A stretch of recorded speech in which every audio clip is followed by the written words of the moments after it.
Dear students, through this video, I want to prove the theorem. A connected graph G is Eulerian if and only if every vertex of G is of the even degree.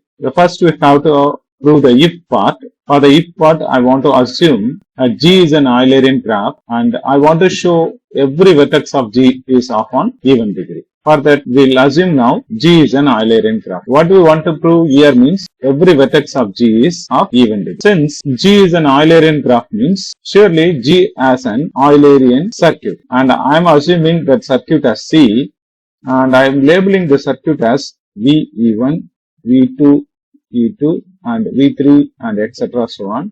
Vn minus 1, Pn, V. Students, we have to know here C is an Eulerian circuit, therefore, every edge of the graph G is in the circuit. That is, this circuit contains all the edges of a G at once. But it is not necessary to have all the vertices are distinct. It may be repetition should be there. Student, we are considering a graph of 5 vertices and it is a complete graph and having a 10 edges like that, and surely it is an Eulerian because it has an Eulerian circuit. C started with V1 and I am going after V1, I am going towards E1 and I am reaching V2, after E2, V3, E3, V4 and E4, V5 and E5, V1. After V1, we are going along with E6 and we are reaching V3 and we can go along this path and we can go along this path and after this one and finally we will reach the same point V1 and it forms a Euler circuit. Therefore, this graph is Eulerian. Now, I will write the path of the circuit. We reached all the edges and this form a Euler circuit. It is surely an Eulerian graph. Note that here the number of edges are not repeating. All the edges are there and it is not repeat, but vertices are repeated in this Eulerian circuit. What we noticed here means in an Eulerian circuit, vertices may be repeated, but edges may not be repeated. And let I am considering any one of inner edge of the corresponding circuit. For example, if you are considering V4, this V4 is connected with E3 and E4. The same V4 is repeated one more time here. It is connected with the E7 and E9. And here it is incident with E3 and E4. Therefore, what we can conclude here V4 having a 2 degree because of it is incident with E3 and E4 and here we have E4 as a 2 more degree because of the E7 and E9 are incident with the corresponding one. So therefore, how many times the vertexes appeared, that much of 2 degree should be created for every internal vertex of this circuit. That is, if we are considering any internal vertex Vi, so what we can conclude here means the degree of Vi is 2 times of some number. That gives an idea. Surely the degree of Vi is, the vertex Vi is even. It is even degree. Yeah. So therefore, what we can conclude in that circuit, the internal vertex are in even degree. It is enough to conclude the end vertices is also in the form of even degree or to conclude our proof. So therefore, I am considering the vertex V is incident with the edge E1 and also the vertex V is incident with the edge En. Therefore, here it will create 1 degree and here it will create a 1 degree. Therefore, in the beginning ending, it will create a 2 degree. Suppose the V is repeated somewhere in this in between, it will create that much of time. It will create 2 degrees. That is, therefore, we can conclude the degree of V is in the beginning of this circuit, it creates a 1 degree and the ending of the circuit, it creates a 1 more degree. And the number of times it is repeated as an internal vertex, that much of 2 times degree should be created here. Therefore, finally we have 2 plus 2 into the number of times V repeated as an internal vertex in C. What we can conclude here means the entire value must be a even number. Therefore, the degree of V is also even.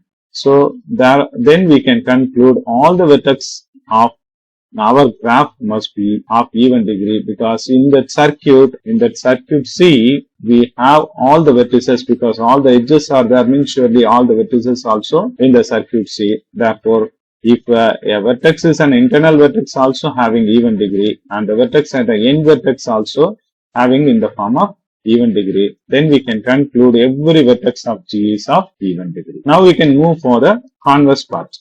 The converse part of the theorem is we have to assume every vertex of G is of even degree, and we have to prove G is an Eulerian. That is, G as an Eulerian circuit.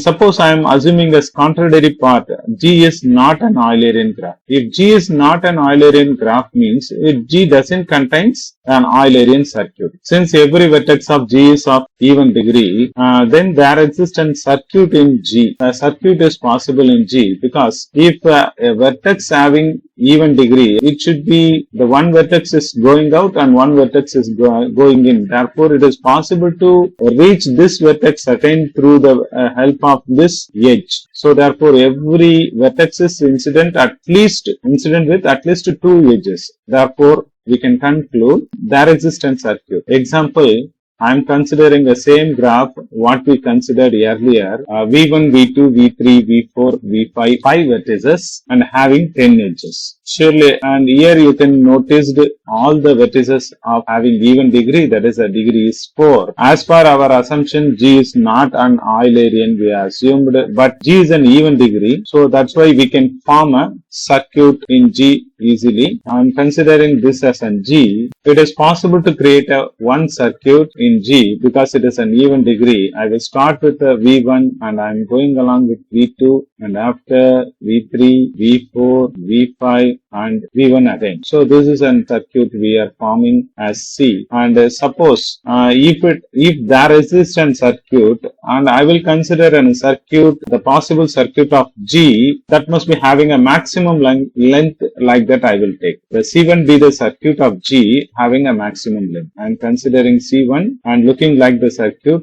and here the circuit should be considered as these edges. Here we are having 5 edges. The circuit of length is 5, but I want to consider the circuit of length of maximum edges C1. Since our graph is not an Eulerian graph, surely the C1 not be an Eulerian circuit of G. Now what I am doing, I am just deleting the corresponding edges in the circuit C1. The circuit C1 is mentioned in the pink color, and here I am deleting all the edges of circuit C1 in G. Therefore, we have obtained one more graph. The graph must be like that. The G dash may be the graph, and surely C1 is in circuit. Therefore, every vertices in C1 are in even degree. All the vertices in G is also even degree. Therefore, if you are subtracting, that is, if you are deleting the corresponding edge, the remaining the vertices in G dash also in the form of even degree. So, therefore, G dash also contains all the vertices of even degree. If even degree is obtained, means it is possible to make a circuit. Surely, we already deleted all the edges of the C1. Therefore, we have one more circuit, the circuit which is in G dash. It may be looking like this, and we will start with the V1. There exists a circuit C1. Start with V1 and we can go along with V2, and after V5 and V2, V4, finally we can reach V1. That circuit is called a C2. What we have here means there exists one common vertex in between, because it is connected. It is in one component, and G dash is in one component, and the other one is in component you having what as a circuit C1, and the both component having a common vertex. Otherwise, it is called a disconnected. Therefore, the common vertex, we are assuming that common vertex is V. So, suppose the V1 is a common vertex, means it is possible to join the earlier C1 circuit and this one, and along with that is first we are considering the C1 is like that.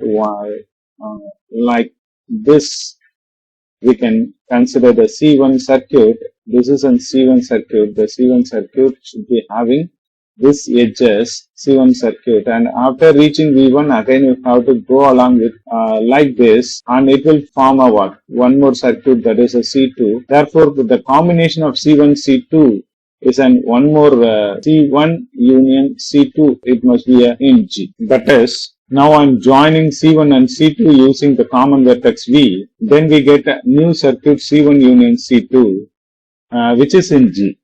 And also we noticed the edges in C1, the number of edges in C1 circuit and the number of edges in C1 union C2 circuit is more, because it is an additionally we have.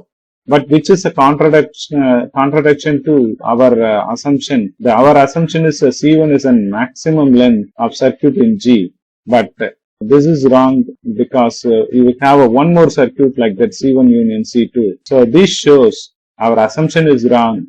Actually, our assumption, we assumed as a G is a non-Eulerian, but it is wrong. Therefore, G is an Eulerian, which is a proof of the theorem. Thank you.